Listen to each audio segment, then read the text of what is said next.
नमस्कार मित्रांनो, मी आहे संदेश आणि तुम्ही पाहत आहात आमचा चॅनल छुपा रुस्तम.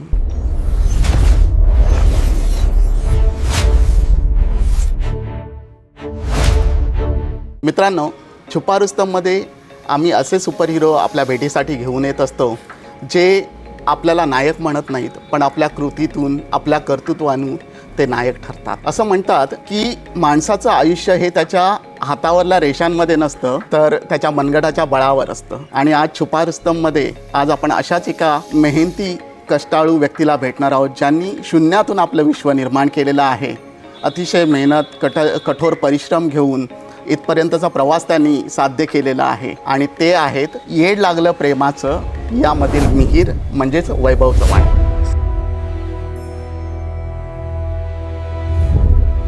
नमस्कार, जय शिवराय. कसे आहात? एकदम ठीक. प्रथम आपलं खूप खूप आभार. सेटवरच्या एवढ्या धावपळीच्या ह्याच्यामधून तुम्ही वेळ काढून आमच्या पॉडकास्टमध्ये आला. कौतुक केलं त्यांनी. मला झालं बापरे कोणाचं नाव घेत आहेत, पण माझंच नाव घेतलं. Thank you so much. खूप खूप तुमचे खूप खूप आभार. आणि छुपा रुस्तम या आमच्या पॉडकास्टमध्ये तुमचं स्वागत आहे. वैभव, तुमची नवीन एंट्री होत आहे या सिरियलमध्ये. सर, त्याबद्दल काय सांगाल? येड लागलं प्रेमाचं या सिरियलचे जवळपास 500 भाग पूर्ण झालेले आहेत ऑलरेडी. आणि त्यांच्या वेळेस मला फोन आला होता की आपण एक न्यू एंट्री करतो या सिरियलमध्ये. मला झालं अरे 500 भाग ऑलरेडी झालेले आहेत. ओके. आणि त्यानंतर एक न्यू एंट्री, म्हणजे असं झालं की यार कशासाठी लागते तुम्हाला न्यू एंट्री म्हटलं.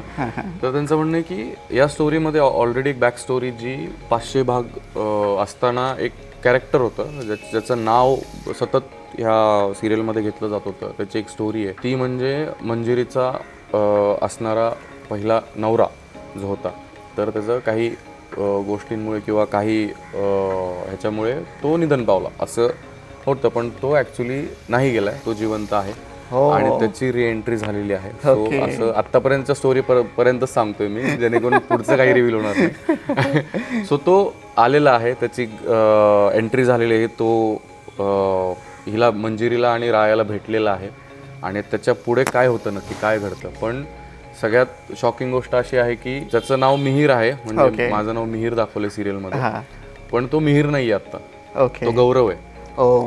सो अजून तो मिहीर पर्यंतचा प्रवास की बाबा त्याची सगळी यादाच गेलेली आहे आणि तो परत कसा येतोय आणि ते काय खळबळ माजते राया आणि मंजिरीच्या आयुष्यात, तर ती एंट्री ती आहे ॲक्च्युअलमध्ये. आणि मला ॲक्च्युली छान वाटलं. म्हणजे तो जो एक कन्सेप्ट होता, कन्सेप्ट झालेलंच असे भरपूर वेळा, पण तुम्ही एक विचार करा की 500 भाग होऊनही रिएंट्री करता म्हणजे लोकांचं तेवढं प्रेम आहे की बाबा अजूनही त्यांना बघायची आणि अजूनही ते नवीन एंट्रीला तेवढंच प्रोत्साहित करतात, तेवढंच बघायला त्यांना आवडतंय. सो मलाही ते करायला आवडलं. म्हणलं यार चलो लेट्स गो, आपण हे करू शकतो. आणि एक सोल प्रोडक्शन्सने आणि आमचे डिरेक्टर आहेत अनिकेत सर, त्यांनी एक चांगलं मार्गदर्शन करून मला ती स्टोरी समजवली कसं आहे काय आहे. So I am happy to do this. And छान वाटतं. म्हणजे इकडे सेटवरती पण छान वातावरण आहे सगळ्यांचं. म्हणजे असं काही त्रासदायक नाही आहे, काही नाही, एकदम मस्त आम्ही शूट करतो, एन्जॉय करतोय, तो मजा येते. ओके. ते मिहीरच्या येण्याने प्रेक्षकांना एक वेगळं ट्विस्ट बघायला मिळणार आहे. हो, नक्कीच खूप जास्त ट्विस्ट आहेत. म्हणजे मिहीरसाठी पण ट्विस्ट आहेत आणि राया मंजिरीसाठीही ट्विस्ट आहेत आणि प्रेक्षकांसाठीही ट्विस्ट आहेत. सो खूप थोडंसं गोंधळलेलं आहे, पण मजा येईल बघायला. छान, खूप छान. आणि खरोखर प्रेक्षकांना आवडेल हे सगळं बघायला. आधीच आपली सिरियल महाराष्ट्रभर प्रसिद्ध झालेली आहे आणि महाराष्ट्रामधून खूप सगळं प्रेम मिळत आहे. आणि हे नवीन जे मिळणार आहे प्रेक्षकांना खरोखर अनुभवण्यासाठी एक वेगळा अनुभव असणार आहे त्यांच्यासाठी. सेटवरती मस्ती वगैरे होत असते का? खूप मस्ती चालते. ओके. कोण जास्त मस्ती करत असतं? आमच्या सेटवरती ना संग्राम साळवी सर आहेत. ओके. म्हणजे दादा, आम्ही दादा सँगो दादा म्हणतो आम्ही सगळेजण. आणि तो माणूस एवढा चिल्लेन, एवढ्या मस्ती करतो सेटवरती. म्हणजे तुम्ही त्यांना बऱ्याच वर्षापासून बघताय. संग्राम साळवी म्हणजे देव्यानी सिरियल पासून म्हणजे चालू झालेलं आहे बरोबर हाईप, तो अजूनही हाईप आहे. आणि ते इतकी म्हणजे त्यांचं असं आहे की ते त्यांचे डायलॉग्स प्रॉपर त्यांचे रिहर्सल झालेले असतं, त्यांचे पाठ केलेलं असतं आणि ते जसे सेटवरती येतात ओके. तसा त्यांचा दंगा चालू होतो, कारण त्यांचं रेडी आहे सगळं, आमचे वांदे होतात. मग ते कॅमेरामॅन असू दे किंवा दादा सेटिंग दादा असू दे, स्पॉट दादा असू दे, सगळ्यांवर त्यांची चेष्टा मस्ती चालते मस्तपैकी आणि भरपूर किस्से घडतात. मग डायलॉग्समधले फंबल असू दे किंवा मग बऱ्याच गोष्टी असू दे, तर त्या एक वेगळ्याच पद्धतीने बघण्याचा दृष्टिकोन आहे त्यांचा. तर ते सतत असे काहीतरी घडत असतं, मजा येते. पण त्यांच्यामुळे सेटवरती आज येतील, मला वाटतं है ना, आज येतील. ओके. आणि प्रँक वगैरे असं होत असतं? प्रँक्स अजून तरी मी आल्यापासून झालेले नाहीयेत, पण मी असं ऐकलं की प्रँक्स होतात इथे, भरपूर गोष्टी होतात. पण मी आल्यापासून तरी अजून झालेलं नाही असं काही. आय होप सो माझ्यावरती काय घडू नये. नाही, पण ह्या वेगळी मजा असते ना एक आहे फुल. आणि असं जिथे सिरियस गोष्टी आहेत किंवा जिथे सिरियस सीन्स आहेत तिथे खूप साऱ्या सिरियस गोष्टी, सिरियस डिस्कशन पण होतं की हा सीन असा आहे, त्या सीनमध्ये तुमचे इमोशन्स असे पाहिजे.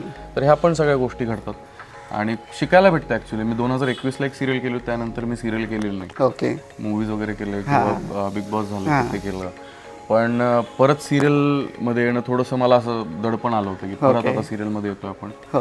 पण आहे सेटवरती खूप सारे लोक आहेत जे सपोर्ट करतात, जे व्यवस्थित एक्सप्लेन करतात. एडी टीम आहे, ॲडिशन डिरेक्टरची टीम आहे, ते पण चांगली सपोर्ट करते. ओके. डिरेक्टर सर आहेत आमचे, अनिकेत कोळपे सर, ते चांगलं सपोर्ट करतात. कलाकार लोक पण भरपूर. आता नवीन मी आलो इकडे, पण कोणालाच असा ॲटिट्यूड नाही की हा कोण नवीन आलाय किंवा त्याला सामील करून घेऊया का, कसं काय. त्यांचं बसतायत असं नाहीये. आलं की आलो आम्ही की भेटतोय, व्यवस्थित चर्चा होते सीनबद्दल, मजा मस्ती होते. सो सगळ्यांनी आपलं पण दाखवलं, त्याच्यामुळे जरा मलाही बरं वाटतंय. छान छान छान. आणि सिरियस कोण असतं सेटवरती? एकदम सिरियस? एकदम सिरियस सिनियर ॲक्टर आहेत ज्या जिजींचा रोल करतात त्या भयानक. त्यांच्या समोर म्हणजे आम्ही रिहर्सल करताना कधी कधी थोडीफार चेष्टा मस्करी चालते आमची, तर त्या काय करतोय अरे असं म्हणलं, असं सगळेजण शांत होतात, नाही आपण रिहर्सल करूया. सो ते एक सिरियस असतं, पण त्यांच्या मूडवरती डिपेंड. ते पण कधी कधी मजा मस्ती करतात. ओके. तर तुमचा हा एकंदरीत अभिनयाचा प्रवास कसा काय सुरू झाला? म्हणजे बिग बॉस, त्याच्यानंतर तुम्ही म्हटलात सिरियल पण केलेत, मूवी केलेत आणि आता ही सिरियल. अभिनयाचं सांगायचं झालं तर 2012ला माझ्याकडे एक पात्री प्रयोगसाठी एक स्क्रिप्ट आली होती. ओके. छत्रपती संभाजी महाराजांची. तर तिथे ॲक्च्युली मी ते वाचन चालू केलं होतं आणि त्यानंतर मला थोडीशी आवड निर्माण झाली. त्यावेळी तुम्ही शिक्षण घेत होतात? मी शिक्षण चालूच होतं. ओके. सो मी त्यावेळेस डिग्री करत होतो, BSc ॲग्रिकल्चर करत होतो मी त्यावेळेस. हे कुठून करत होता? बारामतीला. बारामतीला. हो ओके. हो. आणि त्यावेळेस ती स्क्रिप्ट आली माझ्याकडे आणि त्यावेळेस ते म्हणजे माझे मामाच ज्यांनी स्क्रिप्ट लिहिली, ते माझे मामा होते. तर त्यांनी मला पहिलं एक ब्रेक दिल्यासारखं म्हटलं की तू हे करशील का रे, संभाजी महाराजांचं एक पात्री प्रयोग आहे, तू करशील का. म्हणलं ठीक आहे, प्रयत्न करूया. आणि त्यांना माहित होतं की मला आवडतं थोडंफार, एक्स्ट्रा करिक्युलम ॲक्टिव्हिटीज ज्या आहेत ते मी करतो. मग त्यावेळेस मी ते स्क्रिप्ट तयार केली, मग त्यांनी मला हेल्प केली आणि मग पहिला प्रयोग झाला तो. आणि पहिला प्रयोग झाल्यानंतर मग तो कॉन्फिडन्स बिल्ड झाला. सो 2012 पासून जे चालू झालं, त्यानंतर मग शिक्षण करत करत ते डिफिकल्ट होतं बाकी सगळ्या गोष्टी. बरोबर. तर मग शिक्षण पहिले पूर्ण केलं, BSc ॲग्रिकल्चर झालं, त्यानंतर MBA झालं, त्यानंतर जॉब केला ICICI बँकमध्ये 2 वर्ष. सो हे करत करत म्हटलं की चलो पुण्याला जायला भेटेल आपल्याला MBA करायला. ते करत करत आपण थिएटर वगैरे असं काहीतरी करूया. ओके. पण ते पॉसिबल नाही, कारण की शिक्षण करता करता ते करणं दोन्ही दगडावर पाय ठेवल्यासारखं होईल. बरोबर. सो मग घरचे म्हटले की पहिले शिक्षण पूर्ण कर, मग बघ पुढे काय करायचं. ओके. मग ते झाल्यानंतर जॉब केला, कारण की लोन काढलं होतं शिक्षणासाठी. सो ते फेडावं लागणार होतं. सो मी ते जॉब केला. जॉब करता करता मग पप्पांनी मला भरपूर मदत केली. असं नाही की मी एकट्याने लोन फेडलं किंवा असं केलं. पप्पांनी हातभार लावला सगळ्या गोष्टींना. मग ते जेवढं एकदा पूर्णपणे संपलं की मग मी इकडे एंटर झालो इंडस्ट्रीमध्ये. पण इंडस्ट्रीमध्येही मी ॲज अ स्पॉट बॉय म्हणून पहिले चालू केलं. बापरे. स्पॉट बॉय नंतर मग बूममॅन झालो. त्यानंतर स्टंटचे थोडेफार कामं केले, नंतर कॉस्ट्युमचे कामं केले. ओके. असं बरेच थोडं छोट्या छोट्या गोष्टी. कारण सेटवरती थांबणं आणि ते बघून शिकणं हे माझ्यासाठी महत्त्वाचं. कारण मी ह्या इंडस्ट्रीमध्ये कुठल्याच प्रकारचं एंटरटेनमेंट इंडस्ट्रीमध्ये कुठल्याच प्रकारचे ॲक्टिंग क्लासेस केलेले नाही आहेत. ओके. हे जेवढं पण शिकलो तेवढं बघून शिकण्याचा प्रयत्न केला. खूप छान. आणि मग त्यानंतर मग ऑडिशन्स देणे किंवा आता सगळ्यात मजेशीर गोष्ट म्हणजे ह्या सिरियलचे जे डिरेक्टर आहेत अनिकेत कोळपे सर, ते 2019ला एक सिरियल करत होते, आई माझी काळूबाई म्हणून. वेगळ्या चॅनलला होती ती. हां. आणि तिथे ते असताना मी तिथे ॲज अ बुममॅन म्हणून गेलो होतो. ओके. त्यांच्या अंडर काम करायला, ॲज अ साऊंडचं काम करायला गेलो होतो त्यांच्याकडे. बुममॅन म्हणजे एक बूम माईक असतो, तो असं पकडतात हां हां हां, बरोबर. सीन चालू असलं की, ते मी करायला गेलो होतो तिकडे. ओके. आणि ते डिरेक्टर आज याच सिरियलचे ते डिरेक्टर, आणि मी त्यांच्यासोबत काम करतो ॲज अ कॅमेराच्या समोर. खूप छान, खूप छान. ते पण माझं कौतुक करते, अरे नाही खरोखर कौतुक म्हणजे छान वाटलं असं बघून. असं असामान्य कर्तृत्व आहे तुमचं. पण हे सगळं असं स्ट्रगल म्हणून नाही बघत मी या सगळ्या गोष्टीला. हे तुमची हॉबी आहे ना, तर हॉबी तुम्ही जोपासत असताना तुम्हाला ते स्ट्रगल नाही वाटत, त्या गोष्टींची मजा येते. आता मी ह्या सगळ्या गोष्टी सांगितल्या, त्याच मला स्ट्रगल नाही आहे त्या गोष्टीचा. असं वाटतं यार मजा करतोय मी. प्रत्येक गोष्टीतून तुम्ही शिकण्याचा प्रयत्न केला, नवीन नवीन काहीतरी. तर ते असणं महत्वाचं आहे. तुम्ही जर म्हणलं ना स्ट्रगल केलं मी, खूप हालाकीचे दिवस काढले, हालाकीचे दिवस प्रत्येक ह्याच्यात निघतातच. प्रत्येक जण कोण ना कोणतरी स्ट्रगल करते, जॉबमध्ये करते, बिझनेसमध्ये करते, ह्या इंडस्ट्रीमध्ये कुठेही ते आहेच. पण तुम्ही त्याची जे करायचं आहे तुम्हाला, ती तुमची चॉईस आहे, राईट. तर तुम्ही ते एन्जॉय करा, असं माझं म्हणणं आहे. सो मी एन्जॉय करतोय. असं काही नाही की मी खूप स्ट्रगल आणि हे इकडे झोपलो तिकडे झोपलो. सगळं झालेलं, सगळ्यांच्या आयुष्यात ते झालेलं आहे. आणि त्याला मी काही म्हणत नाही की चुकीचं आहे, पण आहे. आता सगळ्यांनी बघितलेलं आहे, कोण कुठून आलंय, कोण कसं केलं. आता मी शेती पण करत होतो, सगळ्या गोष्टी.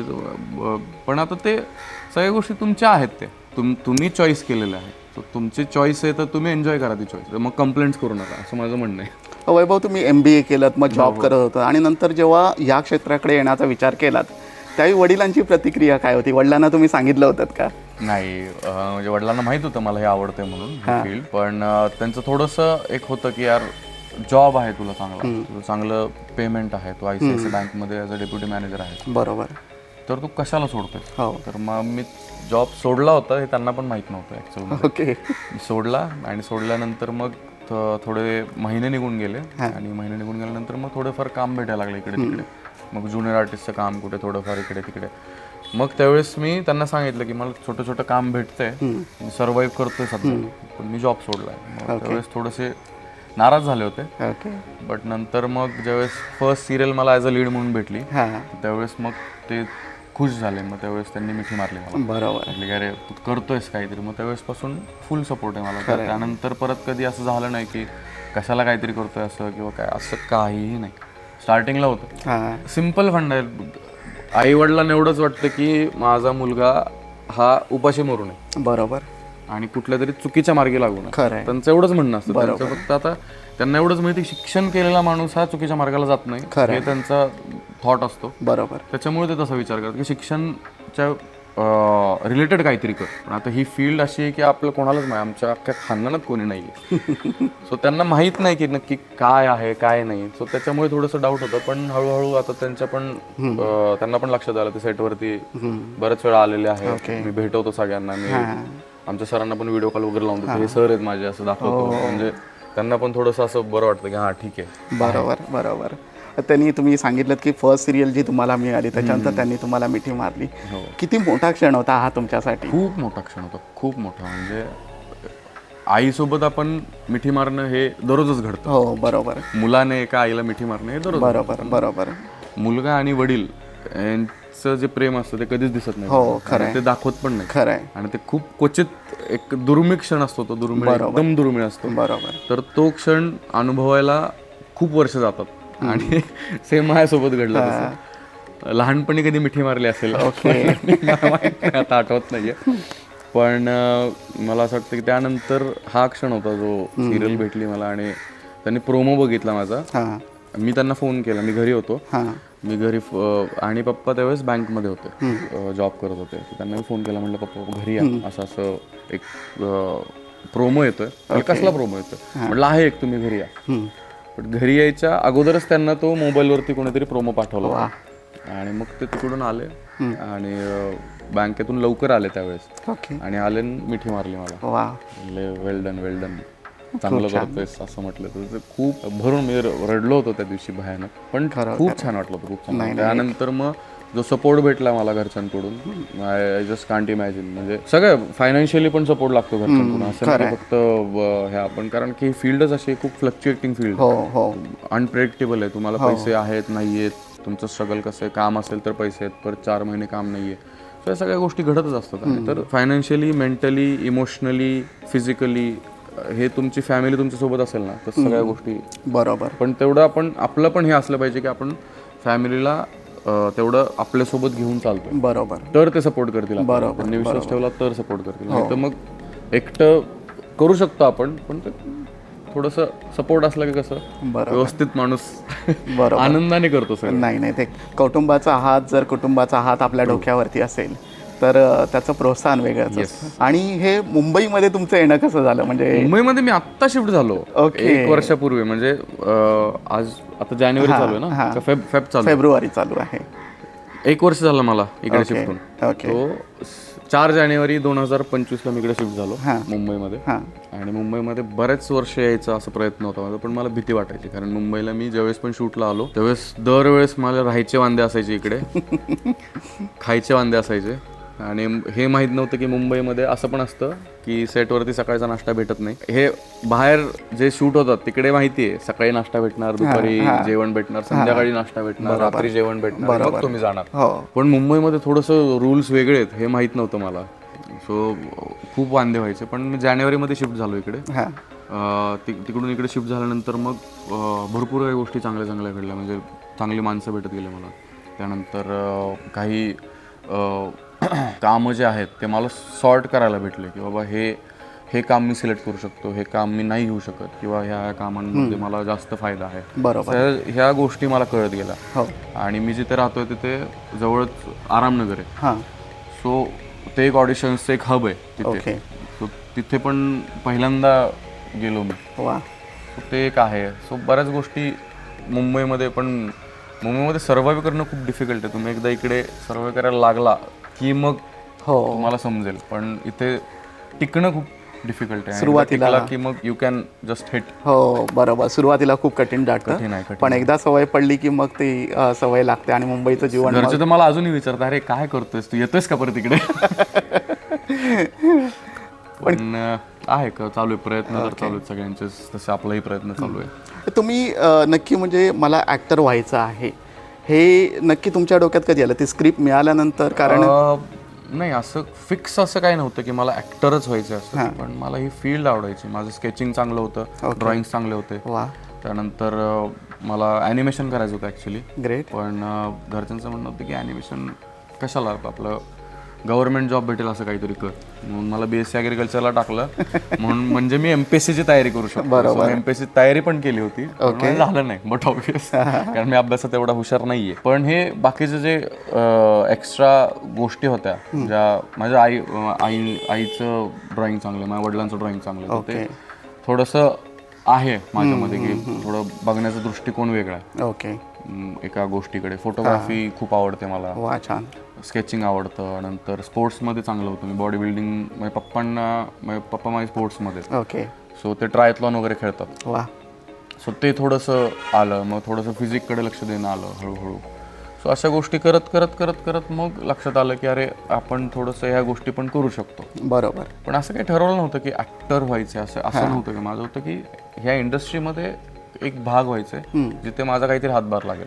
ओके. सो त्याच्यामुळे मला कधीच कुठल्या गोष्टीची लाज वाटली नाही की मी कुठलं काम करतोय. मी स्पॉटपासून मी झाडू पण मारलेलं आहे. मी सगळ्यांना चहा पण, मोठ्या मोठ्या कलाकारांना चहा पाजण्यापासून सगळं केलेलं आहे. सो मला कधी असं वाटलं नाही की ह्या गोष्टी अशा ह्या आहेत म्हणून, नाही का, खालच्या दर्जाच्या आहेत किंवा असं काही नाही. मला त्या सगळ्या गोष्टी छान वाटल्या आणि फक्त एक भाग व्हायचं होतं मला. मग अजूनही मला असं असेल की बाबा वैभव तू ॲक्टिंग चांगला नाही करत, तू सोडून दे, असं कोणी जरी म्हटलं तरी मला वाईट नाही वाटणार त्या गोष्टीचं. कारण की मला असं नाही की मी ग्रेट ॲक्टर होणार आहे, असं काही नाही. मला आनंद भेटतो हे करायला. बरोबर. हे मी माझ्यासाठी करतो. आणि जर लोकांना आवडत असेल तर ते त्यांच्यासाठी पण म्हणजे आहे असं वाटतं. नाही नक्कीच नक्कीच नक्कीच आवड आहे मला. असं काही नाहीये. मला मी ह्या फील्डमध्ये कुठेही टाका तुम्ही मला, I am okay for it and I will do my 100%. एवढंच मला माहिती आहे. आता ह्या फील्डमध्ये मी ॲज अन ॲक्टर म्हणून आहे तर मी 100% द्यायचा प्रयत्न करेन. पुढे जाऊन वेगळं काय आलं माझ्याकडे तर ते करेन मी. बट आहे की हे करतोय तर आत्ता ह्याच्यात 100% देऊन मी किती वर जाऊ शकतो आणि किती माझे प्रयत्न सफल करू शकतो हे आहे. खूप छान खूप छान. वैभव, तुम्ही म्हटलात की मी स्ट्रगल नाही केलं, मी ते एक वेगळी अपॉर्च्युनिटी म्हणून बघितलं. तर कसं स्वतःला एवढं मोटिवेट कसं काय ठेवलं तुम्ही, म्हणजे ह्या सगळ्या स्टेजमधून जाताना? प्रत्यक्षात हे खूप कठीण आहे. तसं बघायला गेलं तर ना, आपण डेली लाईफमध्ये आपण खूप हे करतो आपण की माझं स्ट्रगल, माझे दुःख एवढे आहेत तेवढे आहेत, पण आपलं जिथे दुःख चालू होतं तिथे काही जणांचे म्हणजे लिटरली ते ऑलरेडी भोगत असतात कितीतरी वर्ष. आपण आपल्याकडे बघतो फक्त की अरे बापरे माझं दुःख एवढं मोठं आहे, पण तुम्हाला माहीत नसतं पुढच्यावरती काय चालू आहे, तो किती दुःखात आहे आपल्याला माहीत नसतं ना. आपण आपलं दुःख मोठं सांगतो, आपण स्ट्रगल किती केलं हे सांगतो. तो एक गोष्ट आहे की छत्रपती संभाजी महाराजांचं एक उदाहरण आहे. तुम्ही विचार करा, ज्यावेळेस ते होते आणि किती लहान होते ते कुठे होते, बरोबर, कोणाच्या कैदेत होते ते, किती औरंगजेबाच्या. लहान असताना, आणि ते तिथे स्वतःला मोटिवेटेड ठेवत होते की नाही, त्यांनी 14 भाषा शिकले, ते संस्कृतचे ग्रंथ आहेत बरोबर. त्यांचे. मग तुम्ही हा विचार करा, यार तो माणूस त्या काळी जर एवढं सगळं करू शकतो, आपण काय आहे? खरंय है ना, आपण काय म्हणजे आपण कुठल्या ह्याच्या गोष्टीत आपण अडकत बसलोय? बरोबर. जर ते तिकडे असून आपल्याला तर जीवाला धोका नाही आहे ना इथे. बरोबर. त्यांच्या जीवाला धोका होता, त्यांना स्वराज्य स्थापन करायचं होतं, बऱ्याच गोष्टी होत्या. त्यांच्या वडिलांना किती त्रास दिला जायचा, आणि ते तरी पण तिकडे होते, आणि त्यांनी ते कसं सगळं सांभाळलं आणि परत गेले, परत आले. म्हणजे त्या सगळ्या गोष्टी तुम्ही विचार करा. त्यांच्या शूज मध्ये एकदा पाय घालून बघा, तुम्ही तिथे उभं राहून बघा, त्यांना काय वाटत असेल. आणि आपण मग तुम्हाला कळेल की ते किती मोठं होतं, आणि आपण एवढ्याशा गोष्टींवरती रडत बसतो. बरोबर. ते मोटिवेशन असं पॉझिटिव्ह राहावं फक्त, बाकी असं काही नाहीये. फेजेस आहेत ह्या सगळ्या, एवढंच मला वाटतं की या सगळ्या फेजेस आहेत. ग्राफ असा होणारच आहे, कोणाचाच ग्राफ असा जात नाही एकदम. बरोबर. सो असं जरी खाली गेलं तरी आपण ही फेज पण जाणार आहे, वरती येणार आहे. सो सिम्पल आहे, एवढंच मला माहिती आहे. बाकी असेल म्हणजे बऱ्याच जणांच्या फिलॉसॉफी असतील वेगवेगळ्या, पण माझं हे आहे की ग्राफ खाली आहे तर वर आहे तर परत खाली जाणारच आहे. बरोबर. सो ती फेज आहे, एवढंच माहिती आहे मला. नाही, खरोखर म्हणजे संभाजी महाराजांचा आदर्श म्हणजे शौर्य, विद्वत्ता आणि कुशाग्र बुद्धिमत्ता याची अटूट जोड असलेले छत्रपती संभाजी महाराज, आणि त्यांचा आदर्श समोर ठेवून तुम्ही स्वतःला एवढं प्रोत्साहित करत राहिला. म्हणजे मी माझ्यासाठी नाही म्हणत, पण बऱ्याच जणांनी हे एक उदाहरण ठेवलं पाहिजे. प्रत्येक गोष्टीमध्ये आपण काहीतरी वाईट होतंय ना, तुम्ही एक उदाहरण घ्या फक्त त्यांचं की त्यांनी कसं हँडल केलं असतं. आत्ता असते तर त्यांनी कसं हँडल केलं. बरोबर.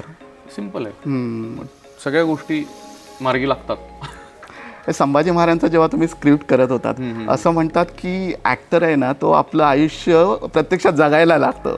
तर ही स्क्रिप्ट करत असताना तुम्हाला असे काही अनुभव आहेत का की नाही, मला कधी कधी असं मी असाच वागायचा संभाजी महाराजांसारखा, किंवा ते माझ्या तोंडून यायचे? खरं सांगू का, त्यावेळेस मी ज्यावेळेस करत होतो त्यावेळेस मला एवढं नॉलेज नव्हतं. ज्यावेळेस पहिलं प्रयोग केला त्यावेळेस पण मला खूप जास्त नॉलेज नव्हतं. मी ॲज अ ॲक्ट म्हणून केलं होतं ते. पण ज्यावेळेस मी ॲक्ट करत होतो त्यावेळेस पण जे समोर लोक बसले होते ना माझ्या, तर त्यांना ते जाणवत होतं, त्यांच्या ते मनाला भेदत होतं की मग मी त्यांच्या ते ॲक्ट करता तो माझ्यासाठी ॲक्टच होता तो त्यावेळेस.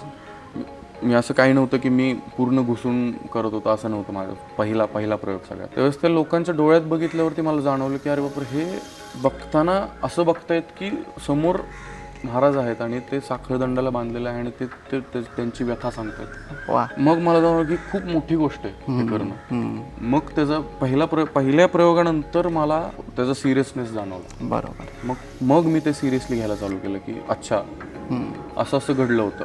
मग ते फिलिंग्स यायला लागले हळूहळू. ओके. आणि मग ते मला जाणवायला लागलं पुढच्या हळूहळू प्रयोगानंतर मला ते जाणवायला लागलं की खूप मोठी गोष्ट आहे. एक असा व्यक्ती ज्याला खूप मोठा आदर्श मानतात लोक, आणि ज्याच्या जे एक्झाम्पल आहेत सगळ्या दुनियेसाठी. आपणच नाही तर फॉरेनमध्ये पण त्यांचं एक्झाम्पल्स घेतले जातात अजूनही, आणि त्याच्यावरती मूवीज आणि बरंच काही घडलं जातं असं पण आहे. बरेच रायटर्स वगैरे त्यांना अजूनही वाचतात. तर मग मला ते एक लक्षात आलं की ओके, तर हे मग आता आपण सिरियसली घेऊया. बरोबर. आणि मग त्यावेळेस मला ते जाणवलं. पण ते खूप डिफिकल्ट आहे, ते एवढं सोपं नाही आहे ते करणं. आणि मी ते बंद केलं. त्यानंतर बरेच प्रयोग, 21-22 प्रयोग झाले माझे बरेच वर्ष. आणि मी थोडे मोजके प्रयोग घेत होतो, असं ॲज अ सुपारी म्हणून कुठेतरी केलाय प्रयोग असं नव्हतं. ते इव्हेंट काय आहे, कोण घेते, आणि ते पुढचं पब्लिक आहे ते कोण आहे नक्की, त्यांना किती सिरियसनेस आहे या बाबतीत, तर ते सगळं मी अनालाइज करून मग प्रयोग घेत होतो. तर खूप कमी प्रयोग, 22 प्रयोग केले मी. आणि त्यानंतर मग मी बंद केलं, कारण की ते झेपत नव्हतं मला खरं. डिफिकल्ट आहे ते करणं, खूप डिफिकल्ट आहे. आणि मला ते झेपे ना, कारण की त्या ज्या वेदना त्यांना झाल्या होत्या तर ते मला एकदा तर स्टेजवरती मला हे झालं होतं की मला सुचत नव्हतं काय करावं. माझे हातपाय तर कापत होते ज्यावेळेस मी तो डायलॉग बोलत होतो आणि काही सुचलं नाही मला. आणि त्यावेळेस मी ठरवलं की नाही, हे ज्यावेळेस आपण अजून थोडंसं एक स्वतःला वेगळ्या लेवलला बघू त्यावेळेस आपण परत ते चालू करूया, पण आत्ता नाही. कारण की ते झेपणं खूप डिफिकल्ट आहे, ते खांद्यावरती ती जबाबदारी घेणं. आणि आत्ता ह्या एजमध्ये जिथे मी स्ट्रगल करतोय अजूनही, की बाबा आपण स्ट्रगल नाही म्हणता येणार, पण आपण एक प्रयत्न करतो बरोबर की कुठेतरी एका लेवलला आपण जाऊया. आणि मग त्यावेळेस मी म्हणेन की ओके ठीक आहे, मी आता तयार आहे की ती भूमिका मी करू शकतो. बरोबर. तो असं आहे. आता बरेच कॅरेक्टर्स आपण असे करतो की जिथे लोक तुम्हाला विलन, आता मी विलन एखादा केलं असेल तर विलन मध्ये बघतात. बरोबर. आणि तेच जर मी स्टेजवर जाऊन लगेच महाराजांची भूमिका केली तर लोक ऍक्सेप्ट करत नाही. हो खरं आहे. मग लोकांना असं थोडंसं, कारण की लोक ॲज अन ऍक्टर म्हणून नाहीत बघत. बरोबर. तर ते एक व्यक्तिमत्व म्हणून. बरोबर. तर ते थोडंसं मलाही अजून थोडंसं बॅलन्स करायला वेळ लागेल सगळ्या गोष्टी. सो बघूया आता कसं करता येईल आणि मग त्यानुसार मी ते ठरवेल. तुम्ही एवढ्या तुमच्या प्रवासामध्ये असा एखादा किस्सा जो आयुष्यामध्ये कधी विसरू शकणार नाही, म्हणजे या इंडस्ट्रीमध्ये चालू केल्यापासून? अरे बापरे, इंडस्ट्रीचे किस्से म्हणजे किस्से भरपूर किस्से तरी सुद्धा ज्याच्यामुळे कदाचित तुमचं आयुष्य तुम्ही म्हणू शकाल की माझ्या आयुष्याला कलाटणी मिळाली. नाही, तसे कलाटणी मिळणारे किस्से तर भरपूर आहेत. म्हणजे तुम्हाला खरं सांगू का, जर तुम्ही चांगले असाल ना तर तुमच्यासोबत चांगलं घडतं. मी प्रत्येक सेटवरती जिथे पण पहिले काम केलं ना मी, स्पॉट बॉय म्हणून किंवा भरपूर कामं केलं, तर ते जे लोक आहेत ना अजूनही मला कधी कधी दिसतात. ओके. मी जिथे in front off camera as a hero म्हणून जिथे काम करतोय किंवा ॲज अ विलन म्हणून काम करतोय, ॲज अ कॅरेक्टर म्हणून काम करतोय, तर ते लोक दिसतात मला तिथे. आणि ते लिटरली असं बघतात माझ्याकडे, असं बघतात आणि म्हणतात की येऊन परत भेटतात, म्हणतात अरे दादा काय भारी वाटलं, आमच्या सोबत होतास तू. बरोबर. मग ते बघताना असं वाटतं की यार वा. मग ते असे किस्से आहेत काही की जिथे मी त्यांच्यासोबत काम करत होतो, त्यांच्यासोबत जेवलो झोपलो, म्हणजे 1-2 टाइमचं जेवण भेटलं बस झालं आपल्याला. तर असं पण काम केलेलं आहे की पैसे वगैरे नव्हते काही ठिकाणी, तर ते लोक कधी कधी भेटतात मला अचानक सेटवरती. मग सेटवरती भेटल्यावरती मग ते एक वेगळं कनेक्शन जाणवतं. पण असं किस्से वगैरे असे काही मेजर असे किस्से नाही आहेत कलाटणी देणारे वगैरे, पण हे सगळ्या हळू छोट्या छोट्या गोष्टी आहेत ज्या मला पॉझिटिव्हली घ्यायचा एक हे करतो, आपण घ्यायचा प्रयत्न करतो पॉझिटिव्हली. तर हे गोष्टी आहेत की त्यांच्या डोळ्यात असं दिसतं की अरे हा आपल्यासोबत होता, थोडंसं वर गेला आता. आणि तो आनंद बघायला माझ्या, आणि ते एक चांगल्या दृष्टिकोनाने बघतात आपल्याकडे. असं पण नाही की हे हा कस काय वरती गेला, असे लोक नाही भेटले मला. त्या दृष्टिकोनात एक बरं आहे की लोक असे भेटले की जे पॉझिटिव्हली विचार करतात. अरे वैभव छान वाटलं बघून तिकडे तू चाललायस. तसं अनिकेत सर आमचे डिरेक्टर आहेत, त्यांना पण मी ते भेटलो त्यावेळेस पण ते म्हणले अरे छान वाटलं, तू काय करतो तिकडे आता, हळूहळू करतोयस तू, छान वाटतंय. आणि त्यांचं सपोर्ट आहे. सो ते एक आहे. पण असं कलाटणी देणाऱ्या गोष्टी भरपूर घडलेल्या आहेत, पण असं सांगता येणार नाही की असं घडलं. तर छोट्या गोष्टी घडत मग इथपर्यंत आत्ता तरी अजूनही असं काही नाही की खूप काहीतरी टॉपचं करतोय, पण होईल हळूहळू जाईल. Slow and steady wins the race. बरोबर. नाही, त्यावेळी त्या गोष्टींचा पण खूप मोठा आधार असतो आपल्याला. हो नक्कीच. छोट्या गोष्टीच खूप मॅटर करतात त्यावेळेस, ज्यावेळेस आपण काहीच नसतो आणि त्या छोट्या गोष्टी घडतात ना, बरोबर, तर त्यावेळेस खूप मॅटर करतात. बरोबर. हे करत असताना कधी निगेटिव्हिटी आली का, किंवा तुम्हाला कोण बोललं का बस कर आता इथून जा म्हणून? ऑब्व्हियसली ते तर प्रत्येकाच्या जीवनात होतं ते की हे तुझं काय काम आहे, चल निघ.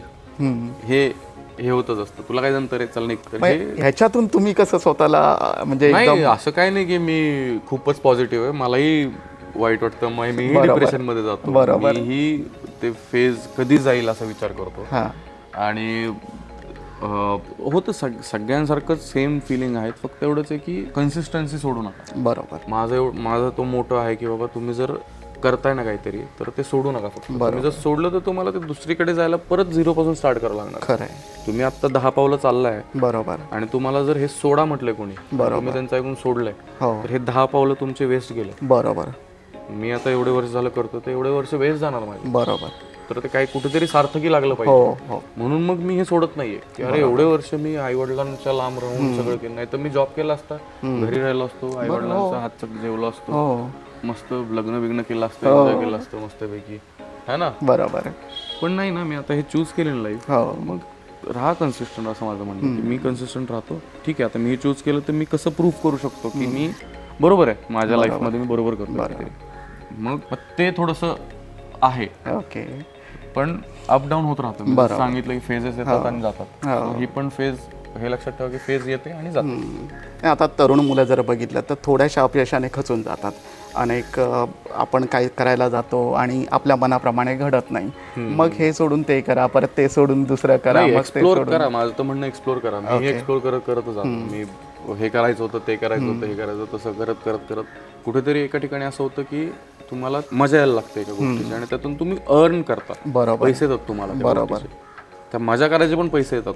हो. तर हे ज्यावेळेस तुम्हाला कळतं ना की अरे याच्यात पण करिअर आहे. आता तर असं झालंय की तुम्हाला एज्युकेशन वाईज आता तुम्हाला ह्या सगळ्या ऍक्टिव्हिटीज खरं आहे. शिकवल्या जातात. पहिले फक्त एज्युकेशन म्हणजे 10वी 12वी डिग्री आणि जॉब, हे एज्युकेशन असायचं. आता एज्युकेशन प्रत्येक गोष्टींमध्ये एज्युकेशन वेगवेगळ्या पद्धतीने झालेलं आहे. बरोबर. हे पण एज्युकेशन आहे. एंटरटेनमेंट फील्डमध्ये पण बरेच एज्युकेशन्स आहेत जे आता वरती यायला लागले, हळूहळू कळायला लागले. आता रिसेंटलीच काल का परवा गव्हर्नमेंटने पण एक नवीन चालू केलंय AI रिलेटेड पण आणि काय म्हणता येईल बरं, म्हणजे टेक्निकल नंतर गेमिंग्स आणि असं एंटरटेनमेंट इंडस्ट्री रिलेटेडच काहीतरी एक नवीन सेगमेंट चालू केलाय. बरोबर. क्रिएटर्स लॅब म्हणून चालू केलं. सो तो एक शिक्षणाचा पार्ट झालेला आता. बरोबर. रिसेंटली आता 2 दिवसापूर्वी चांगलं वाटतं की असं काहीतरी घडतंय. बरोबर. हो, आहे त्या गोष्टी. पण अपयशाने खचून जाऊ नका. प्रयत्न करत राहा. फक्त बाकी काय, असं लाईफ एकच आहे. हो. बरोबर. येत राहतं, जात राहतं, तेवढंच म्हणणं आहे. बाकी काय असं मी काय खूप मोठा फिलॉसॉफर नाही जे तुम्हाला सांगत बसलोय. पण माझ्या लाईफबद्दल आहे की बाबा मी असं करतोय. माहीत नाही पुढे जाऊन वेगळं काहीतरी आयुष्य कलाटणी देईल, माहीत नाही, फ्युचर कोणी बघितलेलं नाही. सो प्रयत्न करा, कन्सिस्टन्सी ठेवा आणि जे नवीन जे करतायत आत्ता मुलं, कन्सिस्टन्सी ठेवा. तुम्ही सोडू नका अचानकमध्ये. एक्सप्लोर करा. जिथे तुम्हाला भेटते ना बाबा ओके इसमें रोजी रोटी है, मग हां ठीक आहे चलो. कारण की ज्यावेळेस तुम्ही पैसे कमवता ना त्यावेळेस तुम्हाला त्याची आवड पण निर्माण होते. बरोबर. खरं आहे. पैसा भी जरुरी है. नक्कीच. त्याच्याशिवाय तर जीवन चालणं थोडं अवघडच असतं. 100%. आणि आपण जर कमवत असू तर आपण कोणाला तरी देण्यासाठी सार्थ ठरू. करेक्ट. तुम्हाला एक पैशाची व्हॅल्यू पण कळते ना. बरोबर. पप्पांचे पैसे असतात त्यावेळेस आपण व्हॅल्यू करत नाही त्याला. नक्की. ज्यावेळेस आपण कमवतो त्यावेळेस करतो अरे बापरे नाही रे, हे 200 रुपयाला बापरे असं होतं. त्यावेळी काटकसर करायची कशी ते माहीत पडतं.